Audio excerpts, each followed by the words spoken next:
Lively is suing director Justin Baldoni. Apparently, it is not ending with them anytime soon.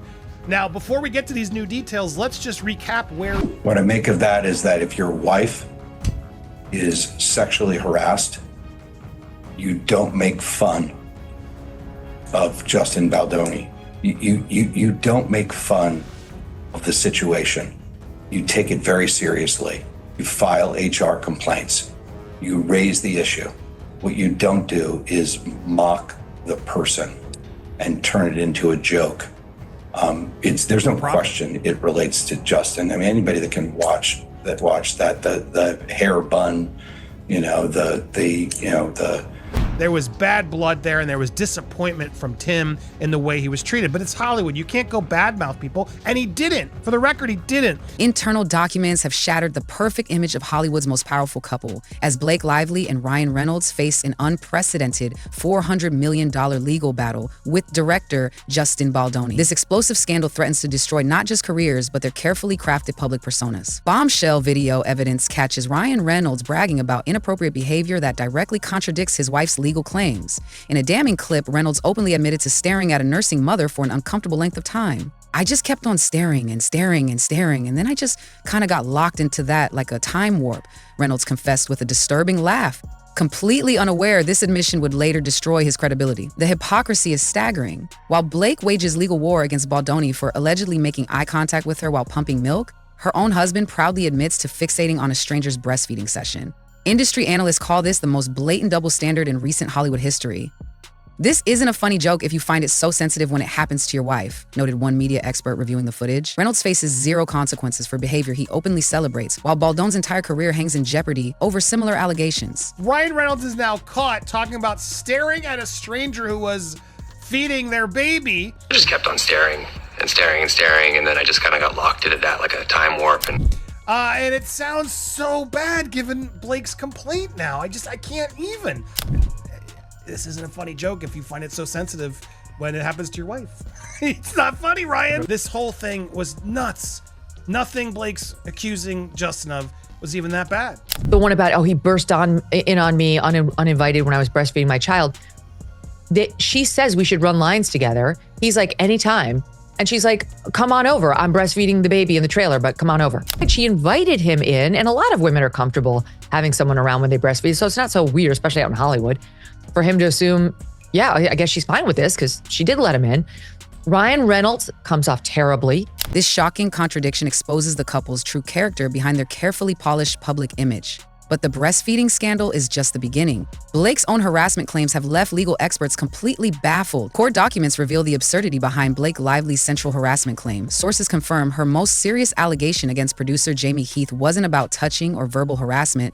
It was about making eye contact while she pumped milk. Legal experts are calling it the most bizarre harassment claim in Hollywood history. The bombshell $400 million lawsuit details how Blake specifically requested Heath face the wall during a meeting in her trailer. When Heath allegedly turned around and made eye contact with her, Blake immediately classified this as sexual harassment. This same behavior her husband proudly admits to doing to strangers. If looking at Blake while pumping constitutes harassment, shouldn't Ryan Reynolds face consequences for identical behavior he confessed to? Questioned an industry analyst. The double standard has become impossible to ignore, with even Blake's most loyal supporters beginning to distance themselves from what many see as an indefensible position. This hypocrisy has eroded Blake's credibility so severely that her inner circle is shrinking rapidly. The most devastating betrayal?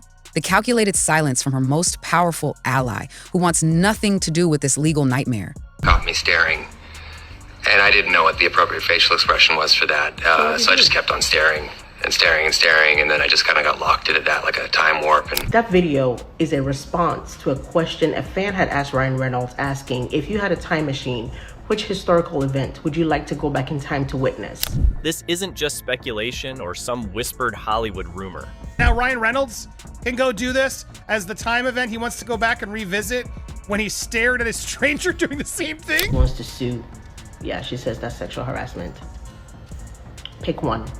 Would you like this woman to come back in time and sue you now? Or is your wife being ridiculous? Tell us which one is fact. But Ryan Reynolds, one of the things he allegedly exploded on Justin Baldoni over was alleged fat shaming of Blake. because I guess when she was shooting this movie, she was postpartum. Hollywood insiders have exposed the complete collapse of Blake Lively's most valuable friendship. Taylor Swift, billionaire pop icon who built her brand on female solidarity, is deliberately distancing herself from Blake as the lawsuit intensifies, leaving Lively devastated and isolated. Court filings confirm what industry sources have whispered for months. Baldoni's legal team plans to subpoena Swift for the 2026 trial, forcing her to choose between perjury or revealing damaging truths about her friend. Swift's calculated silence speaks volume. Despite being godmother to Blake's children, she has issued 0 supportive statements, unprecedented for someone who donated $250,000 to Kesha's legal defense and championed other women in similar situations. Most damning are leaked text messages where Blake referred to Swift as one of her dragons, powerful allies she weaponized against enemies. "My dragons protect those I fight for," Lively wrote, exposing how she attempted to leverage Swift's massive influence to pressure Baldoni during filming disputes. Swift's complete absence from social media engagement with Lively since the lawsuit began signals something far darker than a simple disagreement. But Swift isn't the only one abandoning ship as Blake's public support system crumbles. Exclusive sources reveal the devastating betrayal from Blake Lively's own lead co-star. Brandon Sklenar, who initially championed Blake during the controversy's early days, has completely abandoned her as evidence mounts against her claims. When Lively first filed her sexual harassment complaint, Sklenar boldly shared it on Instagram with the unmistakable message, "For the love of God, read this," even tagging Blake with the heart emoji, a declaration of unwavering support that validated her allegations to millions of fans. But when directly questioned on CBS Mornings about whose side he took, Sklenar's courage evaporated instantly. "I'm team it ends with us," he awkwardly replied, completely dodging the question. This stunning reversal sent shockwaves through Hollywood, with commentator Candace Owens publicly labeling him a coward for his retreat. Industry insiders confirm Sklenar's sudden neutrality devastated Blake's case, as his backtracking is widely viewed as proof that something wasn't right with her story. But the most shocking revelation was yet to come, involving Ryan Reynolds' deliberate character assassination disguised as comedy. Blake Lively mad at James Heath for looking at her and not staring at her in the eyes, directly at her while she was blank, getting ready to feed her baby. All this is the complaint that was made, which she later says, "Oh, I don't think you were trying to cop a look, but whatever." This whole complaint about he was there uncomfortably while she was pumping, it's insane. It's insane. But now Ryan Reynolds can go do this as the Time event. He wants to go back and revisit when he stared at a stranger doing the same thing. Assistant, while Lively is having body makeup removed, she was not topless as she claimed in her complaint. She was either nursing or pumping while fully clothed. Lively asked Heath to face the wall while they determined a time to meet with the other producers, who were standing just outside the door. Weeks later, on June 1st, 2023, Lively accuses Heath of making eye contact with her while she had asked him to face the wall. I would like to get that woman some fucking compensation. It's okay when you do it. It's a problem when other people do it. Interesting. You just stood there and stared because you didn't know what to do. You're a grown man, you're a married man, you're a father. You've seen a woman breastfeeding before. Why were you staring at this woman? Here your wife is saying she asked somebody to look at the wall because she was pumping or nursing or whatever. This isn't a funny joke if you find it so sensitive when it happens to your wife. It's not funny, Ryan. But she wants to sue. Yeah, she says that's sexual harassment. Secret production documents expose Ryan Reynolds' calculated revenge strategy against Baldoni. Inside sources confirm Reynolds deliberately crafted the Nice Pool character in Deadpool and Wolverine as a vicious caricature of Justin Baldoni, complete with his signature man bun and self-proclaimed feminist identity. Character assassination disguised as entertainment. The parallels are impossible to miss. Nice Pool's comments about Lady Pool looking great post-baby mirrors the exact fat-shaming allegations Blake made against Baldoni. When called out, Nice Pool responds, "That's okay, I identify as a feminist," brutally mocking Baldoni's public persona as a women's rights advocate. A leaked deleted scene now circulating online shows Nice Pool declaring his calling is to one day host a podcast that monetizes the women's movement. A direct attack on Baldoni's Man Enough podcast. Even more disturbing, the character's violent death at the hands of Lady Pool, played by Blake herself, symbolically represents their desire to destroy Baldoni's career. Legal experts watching this $400 million blockbuster question, if Blake's allegations were truly serious, why would her husband turn them into comedy fodder? However, the most disturbing revelations about Reynolds' behavior were still coming to light. Bombshell evidence exposes Ryan Reynolds' pathological obsession with controlling Blake's every move. Leaked text messages between Reynolds and Baldoni reveal a man so desperate to micromanage his wife's schedule that he offered to permanently mark his most intimate body part as leverage. In these explosive messages, Reynolds literally begged Baldoni to change the entire production schedule of It Ends With Us. We'd never separate. Reynolds wrote, revealing his need to keep Blake within sight at all times. Behavior mental health experts identify as textbook controlling tactics masked as devotion. Most disturbing was Reynolds' offer to get the line producer's face tattooed on his perineum, the area between his genitals and anus, if they could start filming 2 weeks earlier. I'd have your line producer's face tattooed to my perineum if they can figure out how to start 2 weeks earlier. Reynolds wrote in what psychologists call a bizarre display of unhealthy obsession. This desperate manipulation attempt contradicts Reynolds' carefully crafted public image as a laid-back, funny guy. But his control issues weren't the only power plays happening behind the scenes. Internal studio reports reveal Blake Lively's secret hostile takeover of the entire production. In her own words from a 2022 Forbes interview, Lively admitted to tricking directors. I went into meetings seeming like I'm just there to be the actor. I wouldn't reveal that I actually need to have authorship. According to court documents, Lively rewrote entire scenes, dictated release dates, and even hired her own editor, the same one who cut Reynolds' Deadpool films, to create an unauthorized version of the film. Blake was involved in every aspect, Baldoni reluctantly acknowledged, while privately fuming over lost creative control. Most revealing were Blake's messages comparing herself to Game of Thrones' ruthless dragon queen. If you ever get around to watching Game of Thrones, you'll appreciate that I'm Khaleesi, she texted Baldoni. Like her, I happen to have a few dragons. They protect those I fight for. These dragons, Reynolds and Swift, were powerful allies she weaponized against anyone challenging her vision. This power-hungry behavior has exposed a pattern across multiple productions, with many directors now refusing to work with Hollywood's self-proclaimed dragon queen. But an even more bizarre scandal was brewing around a simple question about weight. Ryan Reynolds comes off terribly. He had them over to their penthouse in New York, and Taylor Swift was believed to be there, according to this latest complaint. Blake personally, with Ryan's help, rewrote scenes, again, not within the purview of an actress. And then after that, they have text messages in which Blake tells Justin, this is in the latest lawsuit, I know you've never watched Game of Thrones, but when you get around to watching it, you'll realize I'm Khaleesi, Justin Baldoni, before this whole thing. I mean, who the hell is he? I guess he's in some small thing I never saw. But she's saying, F with me and we'll crush you. My dragons and I, the biggest movie star, one of them in the planet, the biggest pop star in the planet, and I will hurt you unless I get my way. And now he's going full Johnny Depp on her to show that she was the bully. She was the one harassing him. And this guy who had, comparatively very little power was forced now to come out and tell the truth about Blake Lively. Blake Lively and getting hired again because all of her diva antics are coming out and the way she behaves behind the scenes. And now this with the lawsuit and the New York Times thing, because she's now filed against him as well.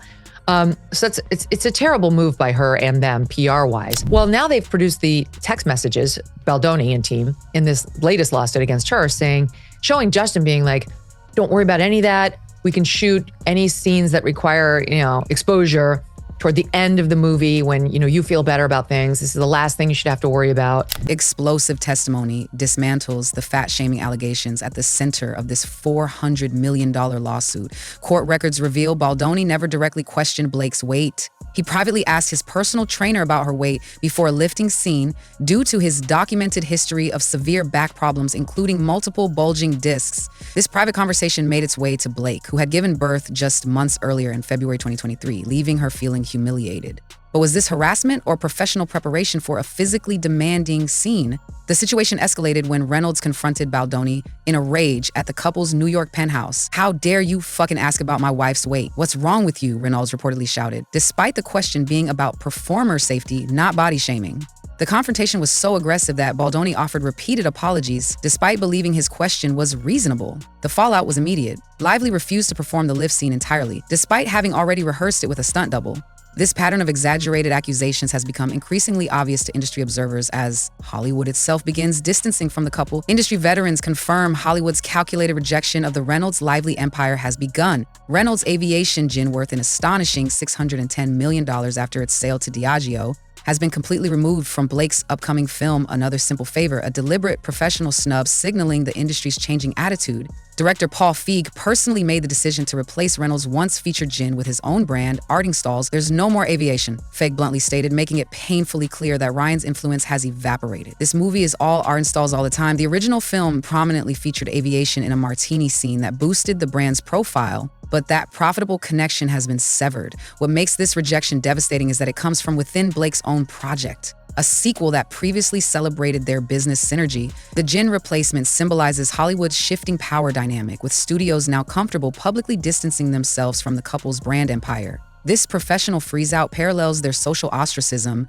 as former allies abandoned ship amid revelations about their manipulation tactics that have now completely backfired. Leaked internal communications exposed the shocking depths of Blake and Ryan's media manipulation. Secret documents reveal Blake's PR team drafted a completely fabricated statement they demanded Baldoni and Wayfarer Studios release. We take full responsibility for any negative press surrounding Blake Lively. Any negativity aimed at her is ours to own. This wasn't damage control. This was gaslighting the entire public. When Baldoni refused this false confession, the couple deployed a full-scale media assault, leveraging connections at Daily Mail, The Hollywood Reporter, and Page Six to flood headlines with their narrative. Text messages show Blake personally coordinating with journalists to plant stories undermining Baldoni while portraying herself as the victim. The strategy spectacularly backfired. As their manipulation became increasingly obvious, public opinion shifted dramatically. Social media users started connecting the dots, recognizing suspicious timing of exclusive sources and conveniently leaked information. The couple's credibility was destroyed when the public discovered they had orchestrated this entire PR campaign while claiming they wanted to stay above the drama. Look who's here at the Oscars last night, Deadpool! Who's not even nominated? Dancing Deadpool! No one even clapped. No one even clapped. No one even clapped when Dancing Dead. And interestingly enough, they did clap when a sandworm playing the piano came in. Playing chopsticks. Because that was kind of funny. Why was there a Dancing Deadpool? Look, I liked Conan last night. That was probably the worst joke of the night. No, you're very supportive over your female co-stars as well. Blake Lively, how are you hoping to support her during this time? I mean, I just, it's a tough situation, and No, it's not. Yeah, this time there won't be aviation gin. It'll be his gin. Paul Feig has his own gin, and good for him. He gets to tell Blake no and get his in instead. Yeah, it's because he has his own Arlington. What is this called? Whatever. Arding Stalls. Brilliant London Dry Gin is going to be included in this over aviation because they don't have competing gin brands. So, interestingly enough, Ryan's gin pushed out of a movie, for the, but not really nefariously because he has his own gin. But bro, you look awful. You're not getting favors from either side at this point, I imagine. You're only digging yourself a hole. I don't think you were trying to cop a look, but whatever. This whole complaint about he was there uncomfortably while she was pumping, it's insane. With actors, right. And I'll never forget being privy to this movie and going, I can't believe this guy. We had so much hope for this guy. He's going nowhere. And she said, I remember this interview from 10 years ago. That the moral crimes committed here by Ryan Reynolds against Justin Baldoni have amounted to high treason. After having read through the amended lawsuit, Ryan absolutely must go home, and I have got some major scoops. Yes, Liz Plank, who was Justin Baldoni's co-host on their podcast, Man Enough. The same Liz Plank that jumped ship just a few days after Blake Lively filed her legal complaint against Justin Baldoni. Not only did Liz Plank post this photo in 2019 thanking Ryan freaking Reynolds, 22, caption, thanks to Ryan and Rob for letting me psychoanalyze them and talk about butts on TV. Okay, so this is the first time that Ryan Reynolds and Justin Baldoni are speaking to one another, and they're exchanging text messages, and Justin Baldoni does this thing where he's just like so nice. He literally tells Ryan he wants to be friends with you. And I can just see Ryan sitting there like, yes, this is exactly what I want, a puppy to kick in the mouth, and you'll do what I say. So I'm gonna show you these exchanges. This is Ryan Reynolds, Justin Baldoni. If you guys have not read through them, I recommend that you go on to the site to... The shocking truth behind Blake Lively and Ryan Reynolds' Hollywood facade has finally been exposed. From Ryan's breastfeeding stare hypocrisy to Blake's absurd harassment claims, from Swift's calculated silence to their weaponized PR machine, every element reveals the desperation behind their crumbling empire. Hit subscribe now for exclusive updates the mainstream media won't show you. The Blake and Ryan empire is falling, and you don't want to miss what happens next.